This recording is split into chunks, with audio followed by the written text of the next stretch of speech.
If you go to GitHub and you browse any kind of random repository and you press the period key on your keyboard, like the dot, it all just of a sudden launches a full-blown code editor. Is that a progressive web app, or is that a web app, or is that an app, or whatever is it? In many cases, it's not distinguishable from VS Code as a native application that you download. So these kind of experiences where we just become used to using apps in the browser without really realizing that we are using a progressive web app or a web app or an app. So what I'm getting to is maybe progressive web apps have just succeeded because we built them and don't really think about it anymore.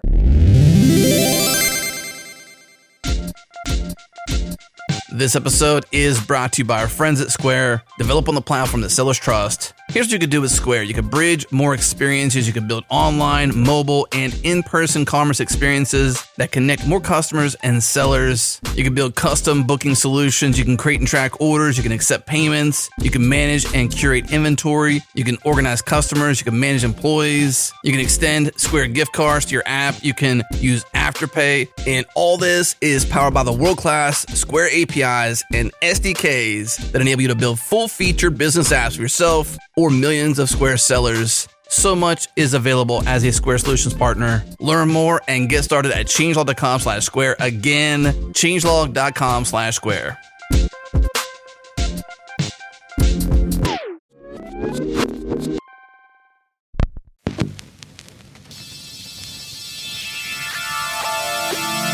This is JS Party, your weekly celebration of JavaScript and the web.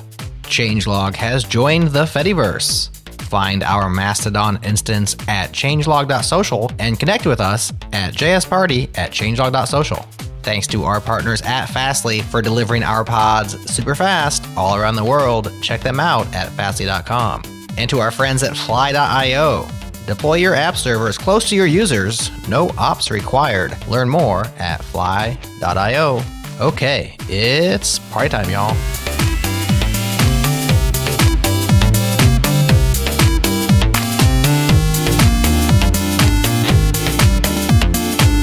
Hello, JS Party listeners. We're back this week talking all about the web yet again. Surprise, I know. We've got a really special guest with us today. Before we introduce our guest, on the panel with me today is my, I would say, almost regular co-pilot these days, Nick. Anyways, I feel like I always spoil introductions. So, Nick, welcome on the show. Ahoy, hoy. Good to see you, Mel. Good to see you. This is the first show that I'm back in my own home.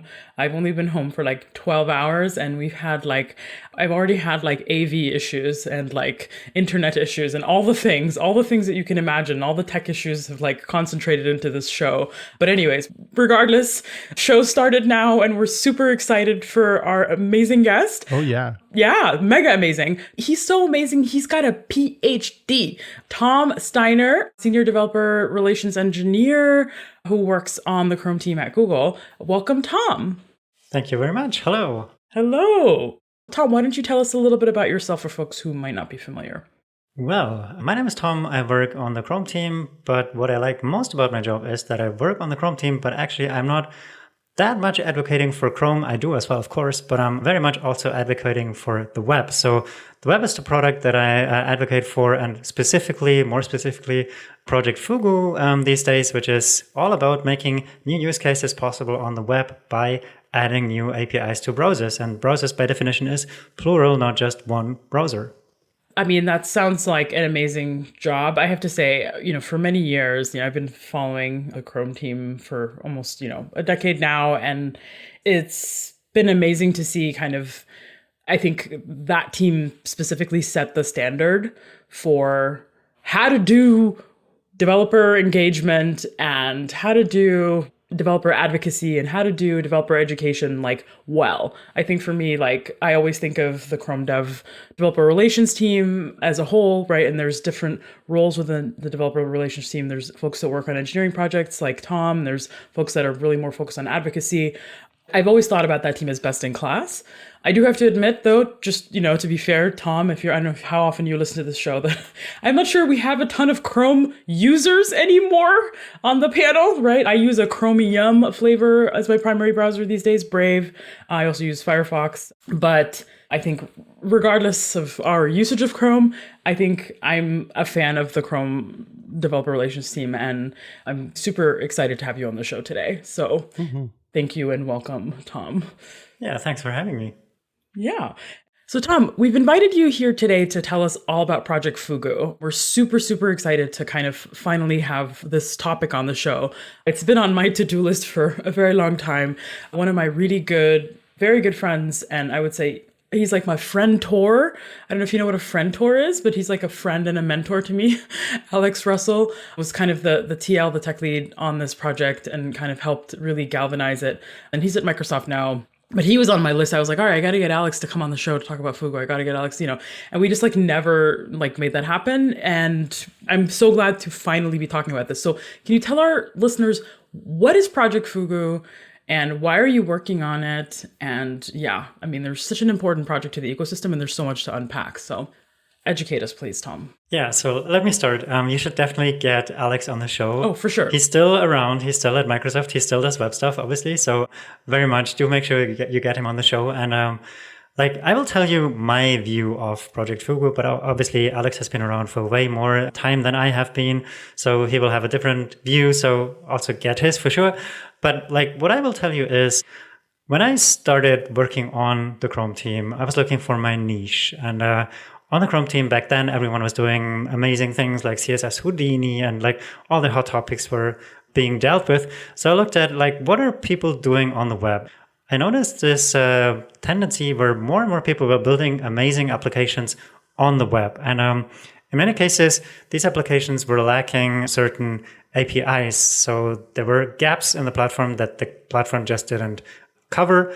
And Fugu was this effort that people around Alex, but there's a lot more people around behind this, have started.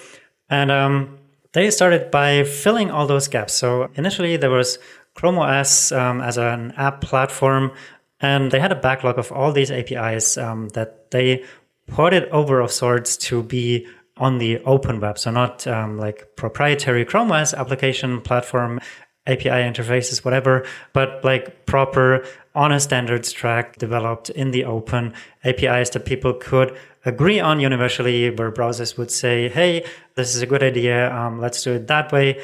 Where browsers but also could say, yeah, we're in general okay with this API, but we don't like the shape, so let's refine it a little bit. Or, and this also did happen, where browsers would be like, oh, that's a terrible idea. We don't want to have this on the web platform. So with all these three different options of how APIs could play out, Fugu was or is still this effort of making stuff and use cases happen on the web. And in general, what we do see is there's developer enthusiasm. There's also skepticism when it comes to can I really use this on all browsers? What is the right strategy for building applications today? And I guess we can discuss some of these questions during the show.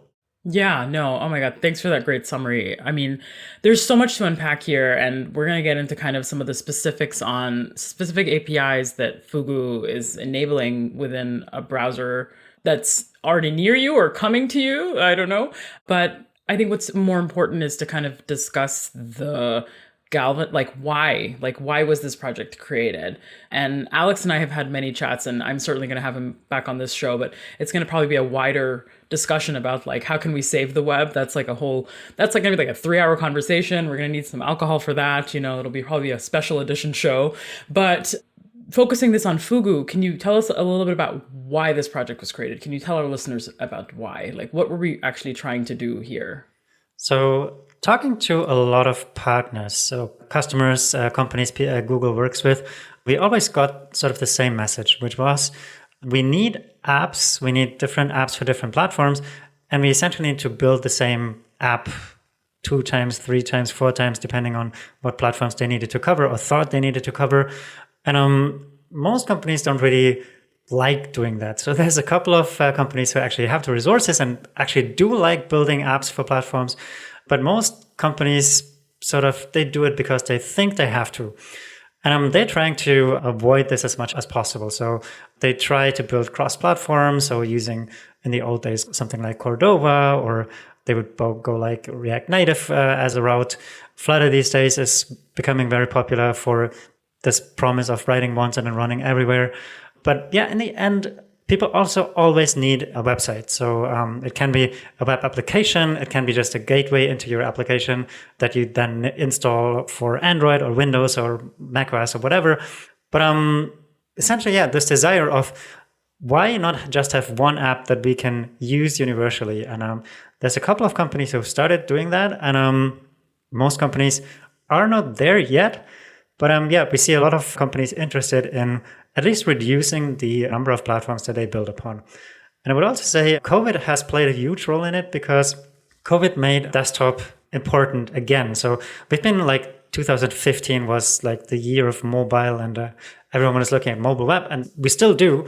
But COVID has sort of helped us roll back a little bit and look at, hey, desktop is a very important platform. And there's a lot of applications that people build for the web and they run in the browser, and people on their big 20-inch or whatever, 27-inch laptop screens or no, laptop screens, like desktop screens. 27-inch laptop screens. I'm like, we need to meet these people. We need to get them on the show.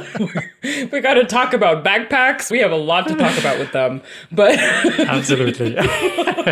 So anyways, big screens on whatever device. They run web apps in many cases. Like looking at my computer right now, there's like a handful of apps, and most of them are really just web-based. Everything else is macOS Finder and like some emulation software, but that's about it. So everything else is just on the web, and they are not websites, they're web applications. So I can create stuff here. We're creating stuff here right now. So this is a web-based podcasting software. So there's a lot of web applications that we just use, and we live in the web, and this is why Fugu was and is being built.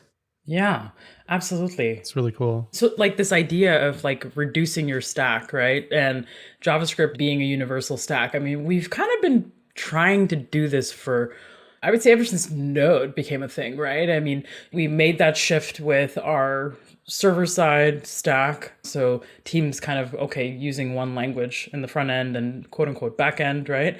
I'd say for me, like I say quote unquote back end because for me, like, what is back end even these days, really? I mean, it's like, is it really a back end? Every back end has a front end and a back end. Like, I don't know, at least the back ends that I've worked on. So unless you're working on the data layer, like, I don't even know. Really, is it the back end? I have no idea, you know?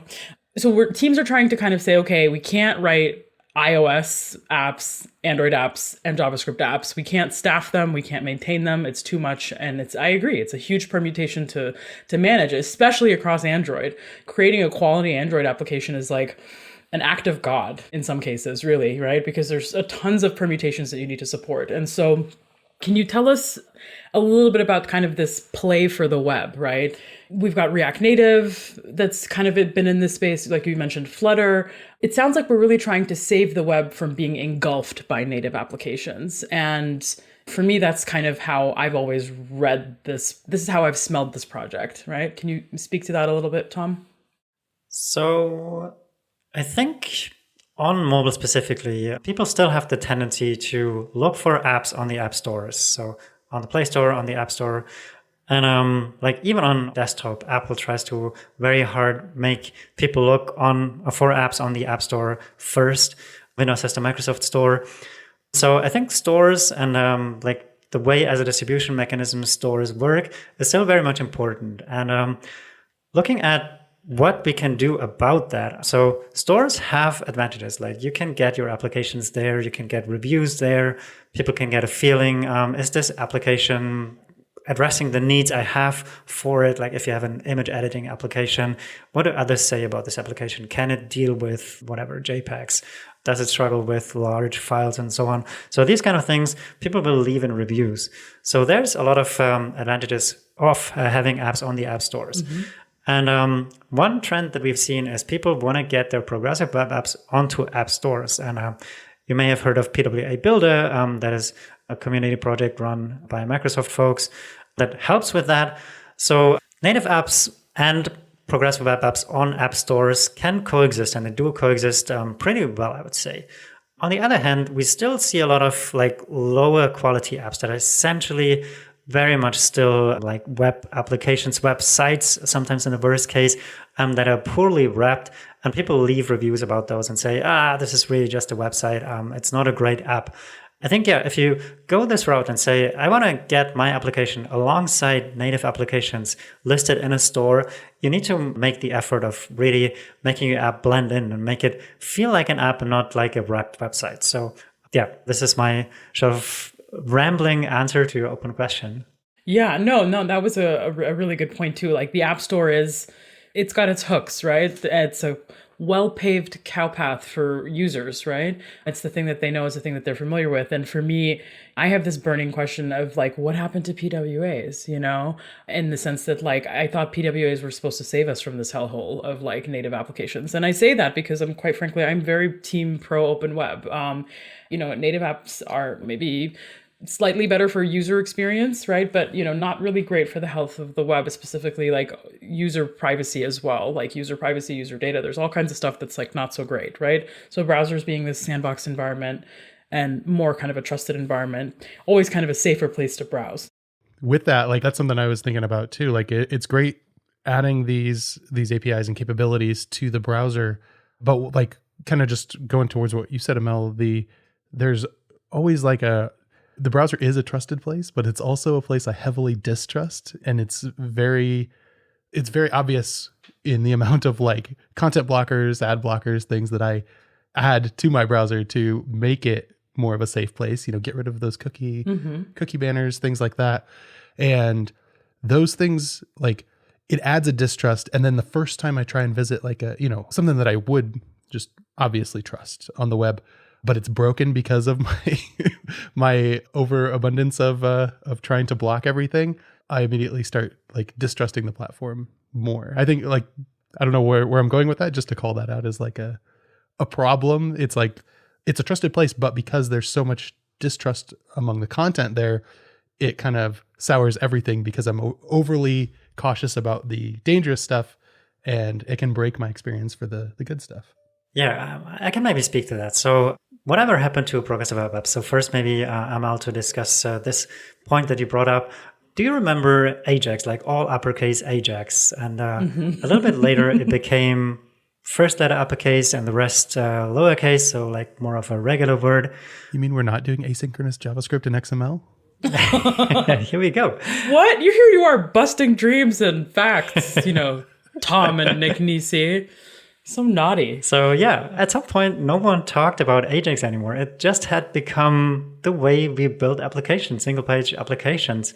And the same goes with HTML5. Do you remember HTML5 and CSS3? Like all these logos that we put on our conference slides. And like nowadays, everyone does HTML5 apps, or like, do we do HTML6 apps now? Or like, I don't know. So we just stopped talking about this. And I still remember my very long doc type.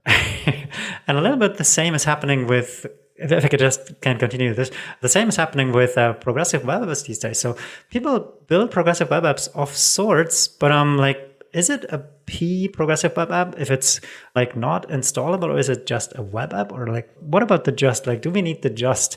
Is it a web app? Is it just an app? Is it good? If you go to GitHub and you browse any kind of random repository and you press the period key on your keyboard, like the dot, it all just of a sudden launches a full-blown code editor. Is that a progressive web app, or is that a web app, or is that an app, or whatever is it? In many cases, it's not distinguishable from VS Code as a native application that you download and run. Well, it's an Electron app, but it's not distinguishable in many cases. So these kind of experiences where we just become used to using apps in the browser without really realizing that we are using a progressive web app or a web app or an app. So what I'm getting to is like, maybe progressive web apps have just succeeded because we built them and don't really think about it anymore. So that's that. Nick, for your point about cookie banners and all these horrible things, I guess what we're seeing is people just being really careful on the web, because in many cases, all these cookie banners, or some of these cookie banners, wouldn't have to be. People just put them up just in case to not get sued. In native applications, I think, and I'm not a lawyer, but in many cases, there would have to be some sort of GDPR notices as well, but people just don't put them up because it's just so hard to inspect what a native app does compared to what a web application does. So a lot of the things that native applications do and like spy on us and sync periodically with whatever server while we're sleeping and this kind of horrible things, they're happening, but we don't really see what's going on there. So That's a great point. On the web, yeah, people can inspect and can see what's going on, and it's just so easy to get in this unfair comparison between the two platforms. But yeah, I'm a web person, so I'm very much biased. But at the same time, I'm trying to understand what is going on native as well, and they're doing horrible things as well, and web does horrible things. So Oh, for sure, the web is not innocent by all means. I agree. Yeah.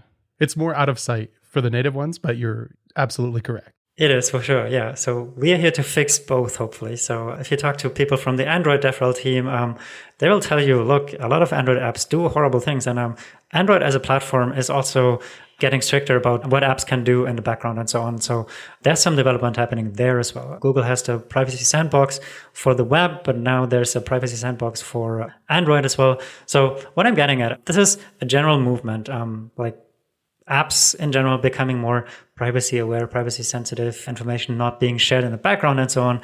So there's a lot of development going on there.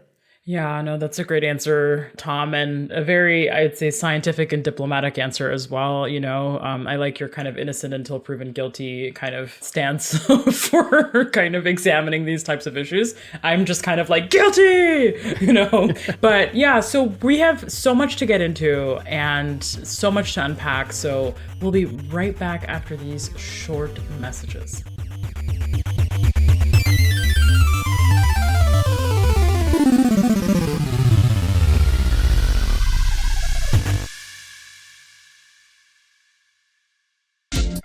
This episode is brought to you by Vercel, the platform that enables front-end teams to do their best work.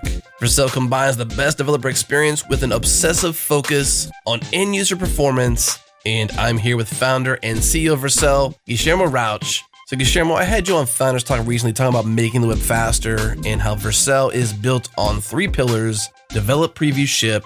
But talk to me about why it's so important to make the web faster. I think, first of all, the web is the most open and exciting platform to build on. And listeners are going to be enthusiastic about JavaScript, which is one of our areas of focus. We think that by creating amazing tools and open sourcing them, developers will go on to create amazing experiences for the end users. And I think that's where the concept of making the web faster to build and faster to end users, that's the crucial mission of Vercel. This is what's led to us investing all across the board to build this end-to-end platform. Started with the framework that you develop with, the workflow of pushing up a change and seeing it instantly and being able to share that change with your collaborators, all the way to shipping to the edge network of Vercel that makes your site or application globally fast, globally available. So it's this very comprehensive mission of making the web end-to-end faster and more open. I love it. Globally fast, globally available on a more open web. Learn more at Vercel.com. Again, Vercel.com.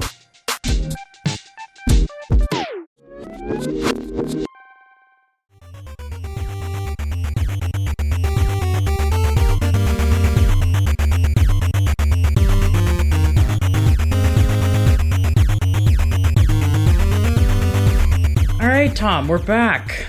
So exciting to be talking about this topic finally, because for me, Fugu feels like the browser's kind of breaking free. It's got legs now, right? This kind of traditional idea of the sandboxed browser that can't access file system and can't talk to the Bluetooth and, oh, we don't know, and like, you know, connecting with sensors and all these other things, you have to go through hoops and, right? Like this idea of, you know, your browser being limited and consequently JavaScript apps also being limited, right? It's just kind of shattered now because Fugu is just like, nope, the web can do that. Nope, the web can do that. Oh, the web can also do that, right? So can you tell us about, let's just walk through what you think are kind of the shining stars of the Fugu project, especially the ones that are gaining a lot of traction. So would love to start with your first hit, Tom. What's your number one? So when it comes to apps, definitely my number one app example is still Photoshop on the web. They launched it, made it happen. What I want to call out about this, like in the early days, when this really just launched, people were like, oh, wow, they brought Photoshop to the web. And then, of course, haters were quick to point out, like, yeah, you open this in Firefox and in Safari, and it doesn't work at all. But, and this is where the but comes in, Adobe from the very start said, look, we're working super hard with Mozilla and with Apple to make Photoshop on the web happen on the web and not just on Chrome. They put out the version on Chrome first because Chrome was the first to implement the APIs and get them ready. But if you went to the Photoshop website on Safari on day one, you were just greeted with like this message of, hey, you're not using a supported browser, like the classic Chrome only thing. But if you do the same today, you can open files in read-only mode now. And you can see the application Chrome is there. So in the sense of the UI is there, it's just read-only at the moment. But the message that they say at the top is, this is not working yet. And we're working with Apple and Mozilla to get these APIs into the browsers. And there's a double negation in this tweet that Sean Voisin sent. So Sean works on Adobe, and he said, there's not a single API that we're working on that is not on the standards track. So what I'm saying is every API they need in their application is on the standards track. It's just not implemented yet. So I think this is very important. If you are a big company like Adobe, of course you have a lot of say when it comes to talking to Apple and talking to Mozilla. But I think the same can be sort of leveraged for companies of all sizes. And if you're not a big company like Adobe, you can still, in some, if you're a lot of small companies and you talk to these other vendors and you say, hey, we have this application, it's working fine in Chrome, and we don't want to tell our Firefox users to download Chrome. We want them to continue using their browser of choice, but we're needing this and this and this API. It's not implemented yet, or maybe it's buggy or whatever. So talking to browser vendors and bringing forward use cases that you want to cover and making sure that you communicate well why these APIs are needed can be a recipe for success. And we've seen it with Adobe, which acknowledgedly, as I said, is a big company name. But still, in the sum, a lot of smaller companies can add up and they can get the same pressure on other browser vendors to implement APIs. I'm not saying this is a recipe for universal success. So we have very clearly heard, for example, Apple say, like, I don't know, WebUSB is an API that they probably won't support ever. Maybe they will in the future. Who knows? If like we bring forward the right use cases, maybe there's a change in how security on the web is handled.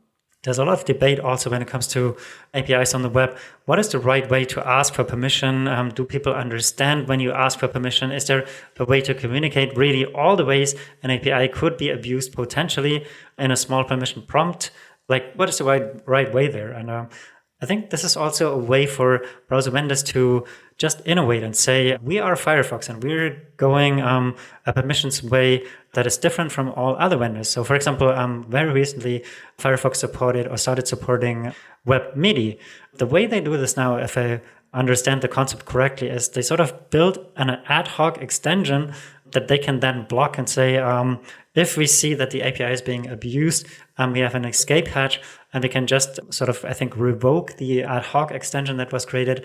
I might be misrepresenting the idea, but like the core idea is they innovate on the way the permission prompt is being shown by introducing a different vendor-specific way of doing so. And maybe this is the recipe for success, for getting like more obscure and maybe more powerful APIs onto the platforms. So yeah. Yeah. You said you worked through standards. I was curious, like, is that like what WG or like what kind of standards process do these APIs go through, or does it vary? We start in the WICG, the Web Incubator Community Group. But then, like, once we have incubated, of course, the final objective is to move onto the W3C, like the full standards track, where we go through all the different stages. And I just prepared a couple of APIs, and I'm reading them out now, that started on the WICG, but that are now on the W3C. So there's the Web Share API, there's Web Transport, there's the File System Living Standard, there's Web Codecs, there's Clipboard API and Events, there's the Multi-Screen Window Placement API. So these are just a couple of examples of APIs that started in the WICG and that then migrated over to the W3C. Yeah, that's a great question, Nick. Because really, for me, you really said a lot there, Tom. And I just kind of want to break things down for our listeners. Like, there's this idea of standards adoption, right? Like we can create a standard, we can agree on how to implement thing A, but if thing A doesn't get implemented across all browsers, it kind of is useless to developers, right? To some degree. And so Apple has been, and I know you probably can't say this, or maybe you can, I don't know, but either way, like I'll say it, I don't work for Google, right? So Apple has been a tough player to bring to the table, right? They've really been a hard player to get to adopt a lot of the APIs that supported progressive web apps and all those other things. And they finally are there. And I think this story that you're telling of Adobe successfully launching Photoshop that works really almost like a progressive web app, right? Because it's like it works more fully and richly on Chrome or browsers that have adopted the APIs that they support. But this idea of like actually having a huge vendor and a huge player like Adobe say, hey, we've implemented this and we're going to just tell our users we're working with Apple to get this working in Safari. It really flips the script. I love this, like, let's be transparent and let's just be honest and let's implement stuff and let's tell users, like, it's not that this doesn't work. It's just that, hey, this hasn't been implemented in Safari yet. If I was a business where my name was on a banner for a very popular website saying that, like, oh, this doesn't work on your site, I would be like, what? No, you're right. So I think that's genius. So really kudos to the Adobe team and, the product team that's kind of was able to kind of make bold bets and like bet on the web, really, because really that's what the product team is doing, right? They're like, okay, we're going to take a chance. We're going to be the first. Nobody ever wants to be the first. Everybody, trust me, like there are so many overnight, like 10-year overnight successes, right? Projects like Fugu, like they've been in the works for years. And you're finally kind of starting to see the fruits of this, And so kudos to that team. So Tom, let's get into kind of like what makes Photoshop successful, right? So what specific APIs are they using that are kind of really kind of showing off the power of these new APIs? So file system access is one, I guess, but floor is yours. Mm-hmm. Yeah. So in Photoshop, it of course heavily depends on a decades-old code base that they've taken and translated or transpiled to WebAssembly using Emscripten. And in Emscripten, there's different ways of making applications happen. Like, for example, in Emscripten, they added SIMD support so that you can have a single instruction, multiple data. So essentially get more things done in parallel. They have pthread support, so you can do stuff in background threads and so on. So Emscripten is a very, very big topic. WebAssembly is a very big topic. I'm not an expert in any of these, but like what I have more insights into is the way Photoshop works is they have sort of a big swap file. So in Photoshop, you can open very, very big files that can reach gigabytes sometimes. The way this works is they have internally in Photoshop sort of a swap file where they just randomly can access memory and write data and read data in parallel also into this file and from this file. And this primitive just didn't exist on the web. So what Chrome has built for them and what is now being standardized and what other vendors like Mozilla and Safari implement now as well is the so-called origin private file system, which allows files to be created that are, as the name suggests, private to the origin, like photoshop.adobe.com, for example, that only live in the context of this application. And they have certain performance guarantees, like you can write very performantly into them and read performantly into them. Like you don't have to wait for writes to be confirmed, which makes writing a lot faster.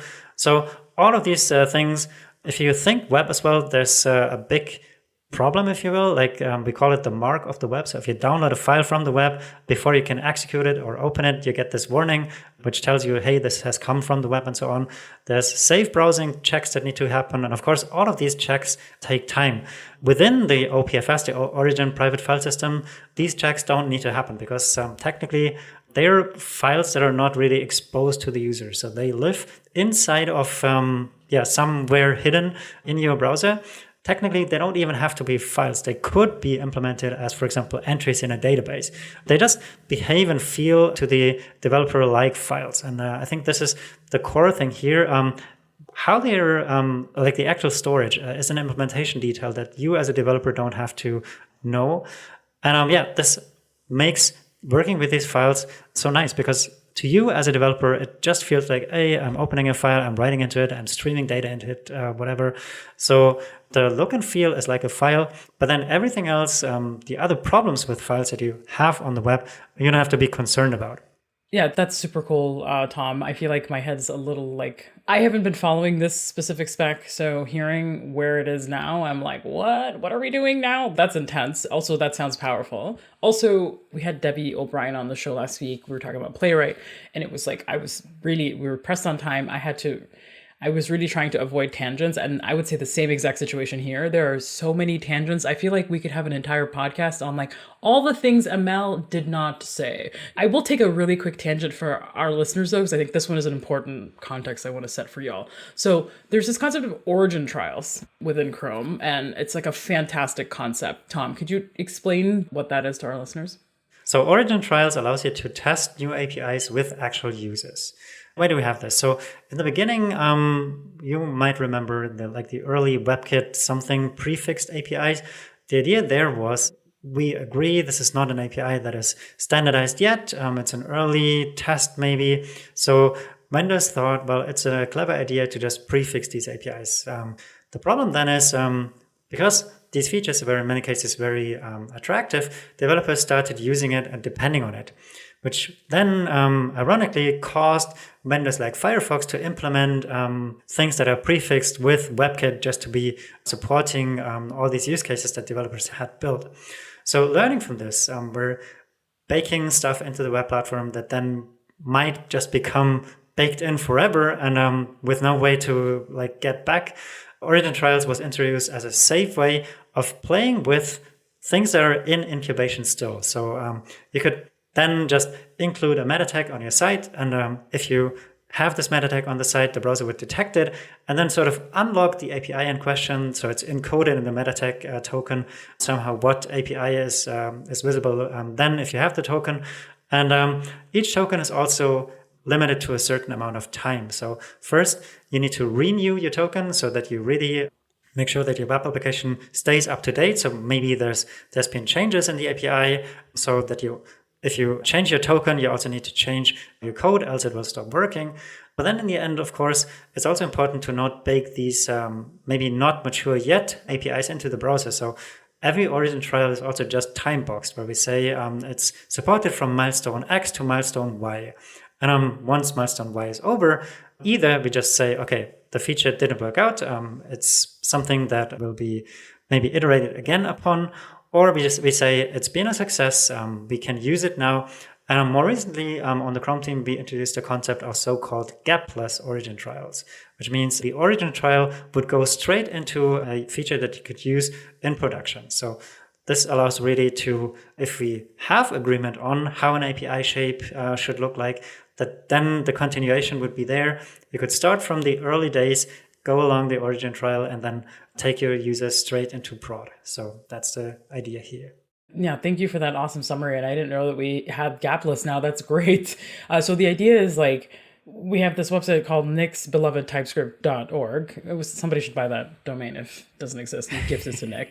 But so nicksbelovedtypescript.org wants to use some API that isn't standardized yet, but that's implemented in Chrome specifically. So it's like, do we put like a set of instructions that's like, user, go to your settings, enable this flag? No, that's like, no, we're not going to do that, right? And so how do we just automatically make it work for our users? And so you go to Chrome, you sign up for an origin trial, you give them your domain and you get approved. And then it kind of automatically just works for your users. It's this like really, it's like basically a feature flag, but for web APIs that's specific to Chrome. And it's like awesome. That you control rather than the user, which is really cool. Exactly. That you control rather than the user. Exactly.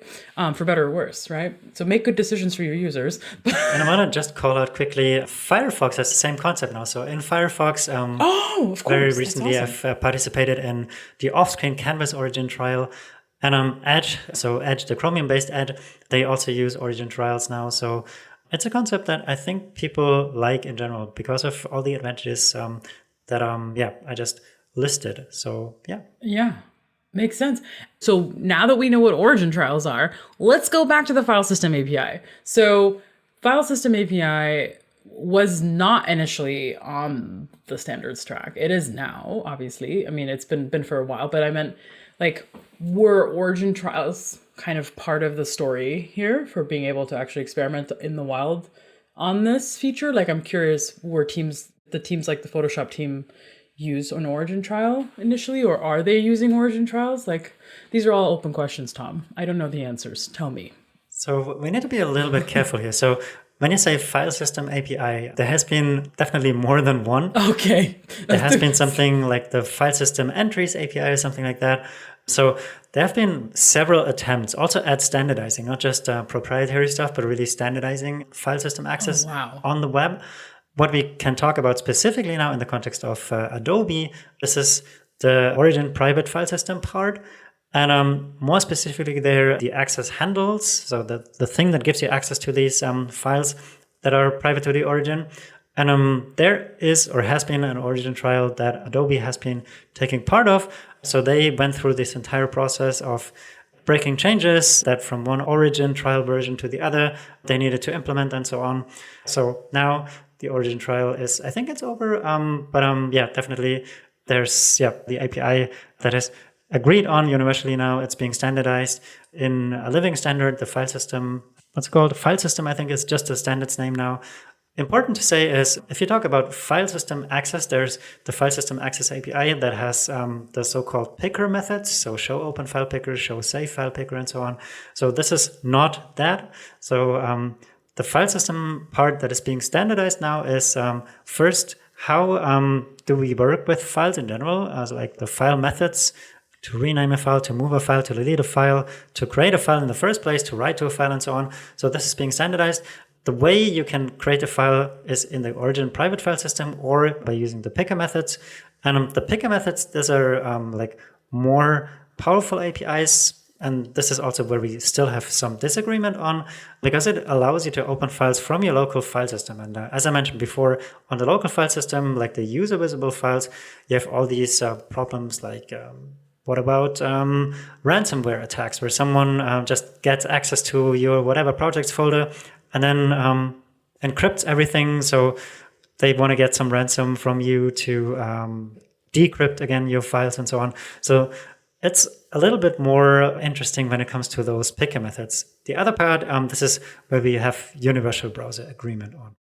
Yeah, and thank you. And like I said, I have not been following this spec, and it's so interesting to learn from you that it's diverged into all of these different things, which makes sense, right? There's been limitations that have been found, and so here, let's just, instead of throwing the baby out with the bathwater, let's focus on this one narrow part of the spec, and let's get this one narrow part right. And I love that approach, and this is why standards work is I think I've said the word God's work already in this podcast. I'm going to say it again. It is God's work. So it's amazing. Hard work. So lots to continue to unpack. So we'll be right back, everyone.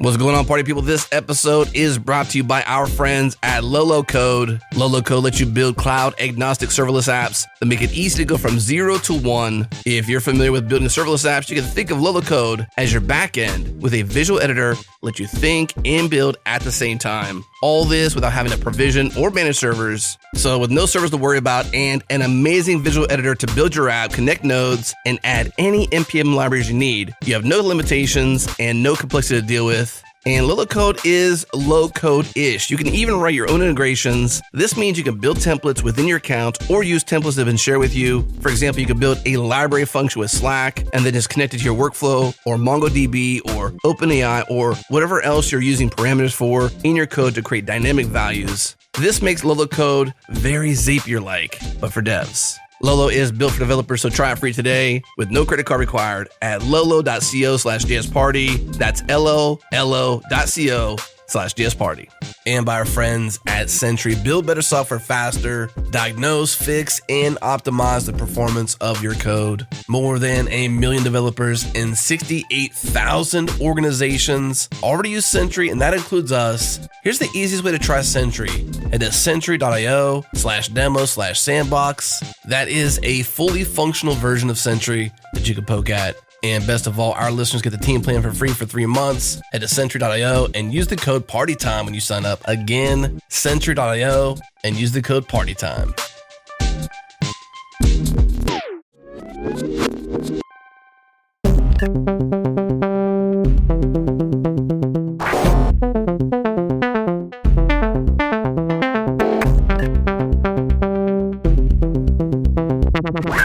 So, first off, I love the name Project Fugu. It reminds me of that Simpsons episode, the Fugu fish. Fan-fugu-tastic. Is there a place, like a consolidated place, where we can find out more about like what all is going down with Project Fugu and the different APIs that are being experimented with and the status of them and all of that?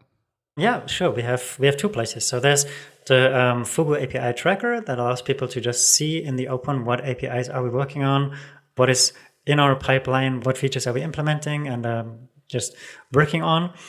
And there's the Fugu API showcase where we show people who have been building applications, and you can go and see, just get inspiration what people have been building with these APIs. You can filter by API, and you can see, I want to get a list of all the apps people have built with, I don't know, the local font access API or the file system access API or whatever. So you can just filter by API. You can search by app name if you know a specific app and you want to see what APIs is a specific app using. So the showcase is really your destination for this kind of question. So if you want to just get inspiration, just purely browsing the API showcase, launching the applications, testing and playing with them definitely helps. In many cases, there's even source code links. So you can go there and see how did they do it? How did they implement local font access in whatever application? So you can see and get a feel for the code as well. I was just going to call that out. I was looking at the showcase and seeing the links to not only try the apps, but also view the source code. Like that's so helpful in being able to mimic what they're doing or get an idea of how to approach using the API, which is so helpful. Very much so. Yeah. And so, like, I think we've maybe got time for one more API. I feel like every single API really requires its own dedicated show. So this is really just kind of a brief overview, ladies and gentlemen, a brief overview, very brief with a small b.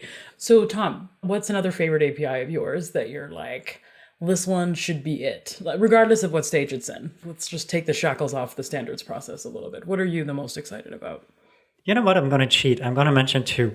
Okay, cheat. Give us 2. So first, I want to mention the clipboard API. Oh, yes. The way working with the clipboard works is very interesting, actually, because if you think about like clipboard interactions, you can go to the macOS Finder and copy a file and paste it. So then you paste a file. You can go into Photoshop and select everything and copy it, and then you have an image on your clipboard, and you can paste that image file in the sense of you paste the image data. If you think going to a website and selecting everything and then you paste it into, let's say, Word, you will see that you have pasted sort of HTML that then magically got translated into whatever Word thinks should be the best representation of this HTML content. So preserving, for example, the semantic information that something is a headline 1 or so would be translated into heading level 1 in Word or so. But then if you press this magic keyboard shortcut, which is Command-Shift-V on a Mac, you will paste text only. So you're sort of losing this information and just pasting the text.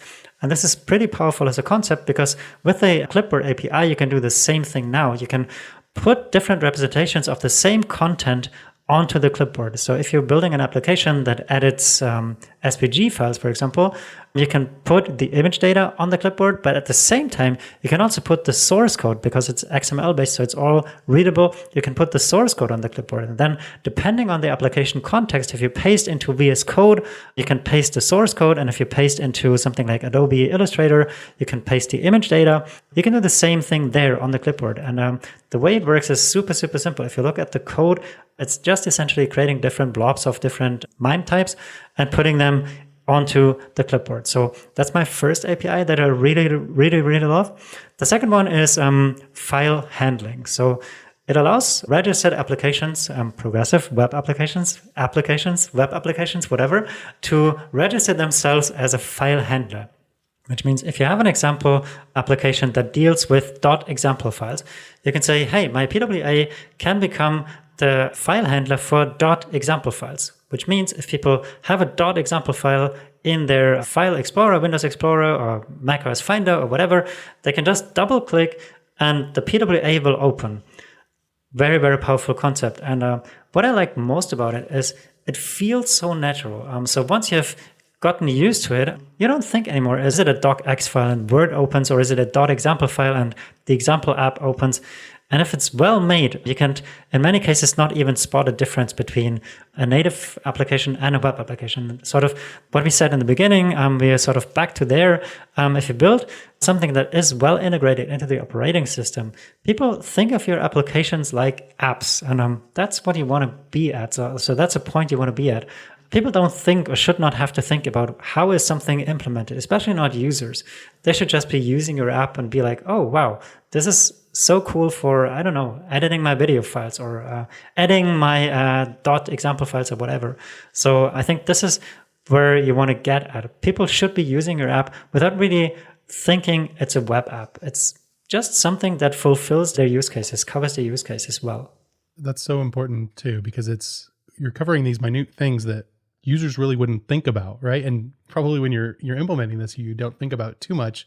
But like when you click on something, you want it to open in the app that you would expect. And like that just gives it so much more of a native feel that it starts to become indistinguishable. So like bravo on focusing on these little things that really add up to like the expected user experience, which is like so important for adoption.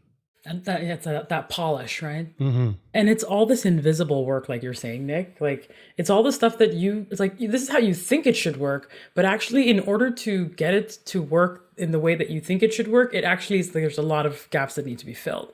That's just not the way it was designed to work, right? And this example, Tom, that you shared of copy pasting like text with, header texts and things with bullets, and just being able to kind of copy paste that seamlessly throughout different applications and windows and whatever else, you think that should just work, right? Like, oh, what do you mean? Text is text. Isn't there a standard? No, it's not actually. Text is really, really complicated and blah, blah, blah, blah, blah, right? Like, so amazing to hear that. And I think that's also to highlight, like going back to Nick's point, right? This idea of this, it should just work this way. I think that's one of the reasons why standards take as long as they do, right? Like people don't realize just how things don't actually work the way you think they do, basically, right? I'm glad that we're doing that hard work.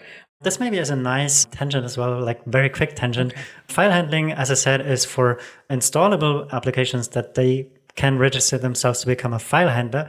But at the same time, if a browser doesn't have a concept of installation to begin with, so for example, Safari, for example, Firefox, they don't have proper installation on desktop. So on mobile, you can add applications to the home screen in Safari. But if you don't have this concept of installation, if you don't have this concept of file handling, you can still build the same amazing progressive web app. And people can still use your application in a tab and be very happy users. And if you have a browser that supports installation, if you have a browser that supports file handling, you can add these additional features. But in many cases, they're progressive enhancement. They will make the experience better, but you can still live and use the application without. And I think this is a very important concept to take home with. Progressive enhancement in many Fugu API cases is very important. And once a browser then eventually maybe starts supporting a certain feature, your app will just magically work. So we've been using progressive enhancement for a long, long time, but the idea is still fresh and maybe even fresher than ever. Thinking just about something like web codecs that allows you to do video and image and audio coding codec stuff in the browser. As a progressive enhancement, you can do it as a fallback. You can do it on the server. And if you have a browser that is capable of web codecs, you can just do it on the client. So I think this is where we can go to. That's amazing, Tom. And it's very hopeful to hear about all of the work that's happening and all of the kind of supercharged superpowers that are going to kind of continue evolving and continue being added to the web. It's really, as somebody who deeply cares about this platform, like I could not be more delighted to learn about all of this. I would say that like, it'd be great. I don't know if the Fugu Showcase site has a list of like, here's all the things a native app can do, and here's all the things you still can't do in the web, and here's where we are. Like, here's how we're doing. Here's how we stack up. I don't know if there's like a stack rank comparison, but we'll have to discuss that maybe with Alex and on another show, because that's all we've got time for today. But it's been an absolute pleasure to kind of have you on the show, Tom. Thank you so much for kind of enlightening us, and I hope our listeners are inspired by all the really great things that are coming to the web, that are on the web in some browsers already. It's really been very exciting to learn. So thank you, Tom. Yeah, thank you. Thanks for having me. It's been an honor. Yeah, been an honor. And so where can folks connect with you and learn more about you and all of that jazz? I'm Tomayak on most places on the internet, so you can find me on Twitter still, but also on Mastodon. I'm Tomayak at toot.cafe if you want to reach out there. But yeah, if you just search for Thomas Steiner, Google, you will find me. I'm pretty searchable on the web.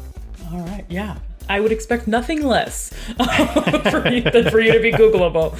All right, everyone. It's been an awesome show. Thank you. We'll be back next week. Take care, everyone. Bye.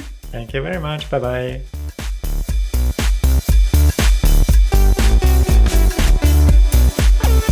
This has been JS Party. Thanks for listening. Subscribe now if you haven't yet. Head to jsparty.fm for all the ways. It's December now, so you may be writing up your top/favorite things of the year. If that's something you do, and we make your list, shoot us a message on Twitter at jspartyfm or on Mastodon at jsparty@changelog.social. We'd love to hear about it. Special thanks once again to Fastly and Fly.io for partnering with us to bring you JS Party each and every week. You can check out what they're up to at fastly.com and at fly.io. And thanks, of course, to our mysterious friend, Breakmaster Cylinder, for these beats. Next up on the pod, it's the Kevin and Kevin Show. That's K-Ball hosting and CSS evangelist and prolific YouTuber Kevin Powell guesting. The topic of conversation, learning and mastering CSS. Stay tuned for that. We'll drop it into your podcast app next week.